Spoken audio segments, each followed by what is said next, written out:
Aggression is healthy, it is creative, it is vital. It energizes. It's an impulse that lets a seed burst out of its crust, a child emerge in the world, exit a womb. It's a powerful, dynamic energy. When aggression is destructive, it's a strong force that leads us in the wrong direction. When Ann Watts's energy riled up and said, "Why do you need to tell the community about the truth of what's going on?"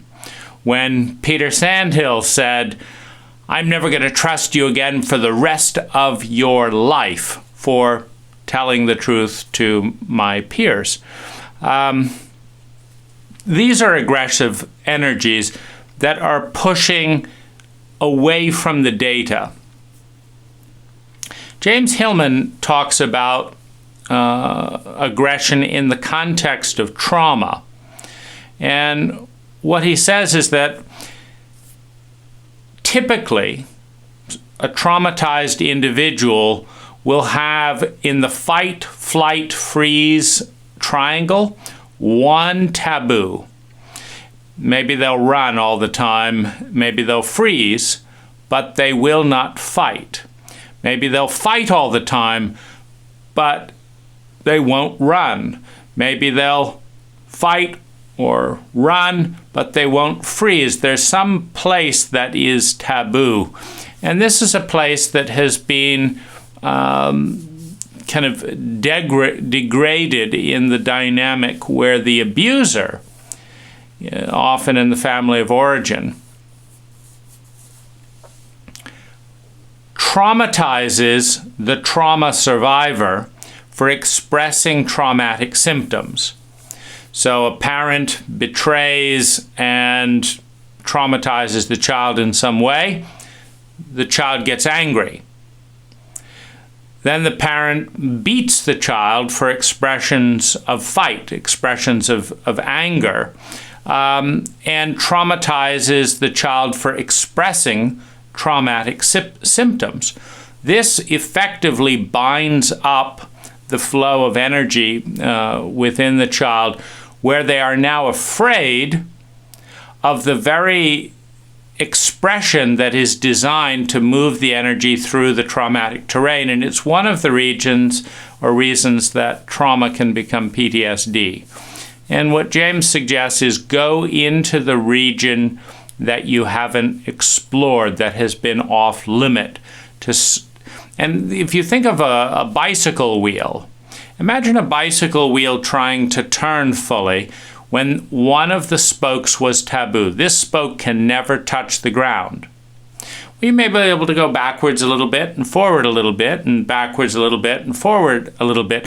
But if that one spoke cannot touch the ground, you cannot move sustainably forward. And so we find ourselves in a rut, spinning our wheels, not really growing.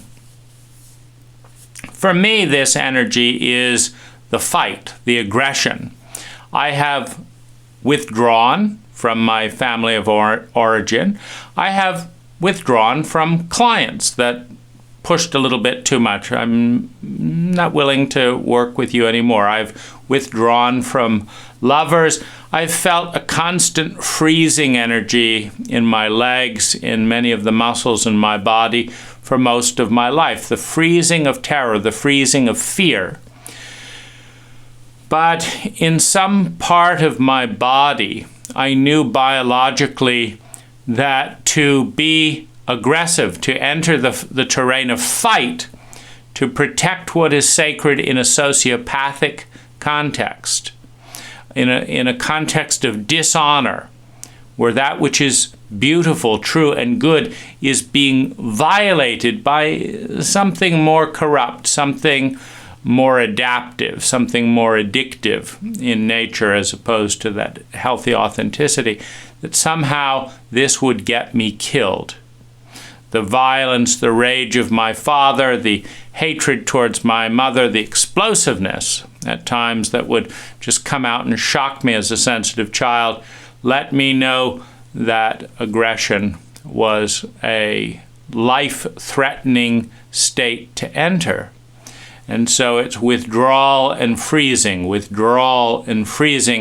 but not willing to and able to go through that terrain of aggression. Now, when this happens as a very young child, meaning I don't remember the healthy aggression at any stage of my life. When this happens as a very young infant, one doesn't learn aggression as to regulate aggression. So it becomes one, pent up, and two, it's now deeply associated with the unknown. But three, it's also frightening because how do you regulate something you're not in touch with, you're not attuned with, you don't have practice with? You don't want to learn to drive a sports car at 200 miles an hour. You want to learn at 3 or 4 miles an hour. But when something is not practiced, it's much more volatile, and so it's both predictable, but also somewhat tragic that the biggest psychological trauma of my life would emerge in a way that was so unattuned. You see, there wasn't anything to back away from, because if you're in a dissociated traumatic state, you go to a therapist. Well, when the therapist escalates the abuse, you ask for help from another therapist. And then when they cover that abuse up and fail to honor the responses that give reassurance and value through transmitting the information to the public, to prioritizing, to being sane, and etc., then there's nowhere to retreat to. Particularly in the state of isolation I was in the time. And freezing is, racking my body. I'm not functioning. So one has to go towards aggression in a dissociated, regressed, terrified, and traumatized state, to move towards aggression for the first time. And it's an incredibly vulnerable period to be learning at 200 miles an hour in a life and death situation. But it is necessary, and I've felt afraid of dying every single time that I've entered the state of aggression. But this is part of my chronic fatigue is fear of anger, fear of aggression, kind of aggressively attacking aggression, where something gets turned in on itself as opposed to being a life-affirming energy.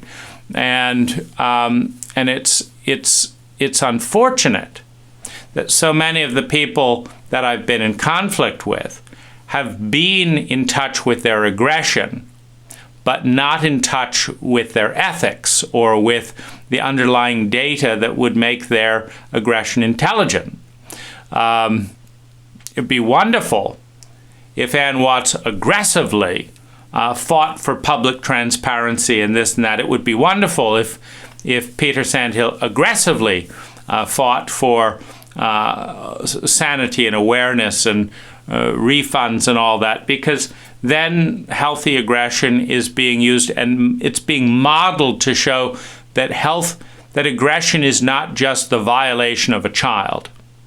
Aggression is not just the betrayal of innocence, not just the beating of an infant. Aggression can be for the protection. And this is something that I have not experienced very much, is aggressive protection for everything feminine inside of me and for a lot that is masculine inside of me. And in business, I kind of have a certain amount of aggression in the contract, meaning I've noticed that because my personality is not to assert, that certain clients will use their aggressive personality to dominate and manipulate anything not spelled out in the contract. So I'll just write a very detailed contract. There's nothing for them to bully. And it may stipulate consequences if this or that happens, and then I don't need to be aggressive. But in this situation, I needed to be aggressive, and I'm still learning about that, and learning the noble warrior, the one who fights for that which is feminine, not in fighting for a chauvinistic woman, but fighting for that which is vulnerable, that which is sensitive, that which is responsive, that which is innocent, that which is trusting in men and in women. To fight for the safety of what is sacred, what is feminine.